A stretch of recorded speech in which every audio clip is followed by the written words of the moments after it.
Hi friends, welcome to Akka Teaching Max. March 2020 கேட்ட creative question இது 47B பாருங்க. 3 fair coins are tossed once. So 3 fair coins வந்து toss பண்றாங்க one by one. Find the probability mass function. So probability mass function கேட்டிருக்காங்க. Mean, variance. So இதெல்லாமே find பண்ண சொல்லியிருக்காங்க. For number of heads occurred. So எவ்வளோ heads வருது அப்படின்றத பொறுத்து இந்த sum நம்ம போடணும். அதுக்கப்புறம் என்ன சொல்லியிருக்காங்க அப்படின்னா verify the result by binomial distribution. So இது போடுறது மட்டும் இல்லாமல் பைனாமியல் டிஸ்ட்ரிபியூஷன் யூஸ் பண்ணி நம்ம கண்டுபிடிச்ச மீன் வேரியன்ஸோட ஆன்சர்லாம் கரெக்டாக அப்படின்னு வெரிஃபை பண்ணணும். சரிங்களா? ஸோ சொல்யூஷன் பாருங்க. ஸோ இது வந்து கிரியேட்டிவ் கொஷின் தான்.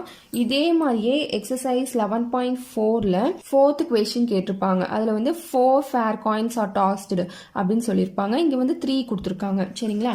ஸோ இப்போ 3ன்றப்ப பாருங்க எந்தெந்த பாசிபிலிட்டிஸ் இருக்குது அப்படின்றத ஃபர்ஸ்ட் நம்ம எழுதிக்கலாம்.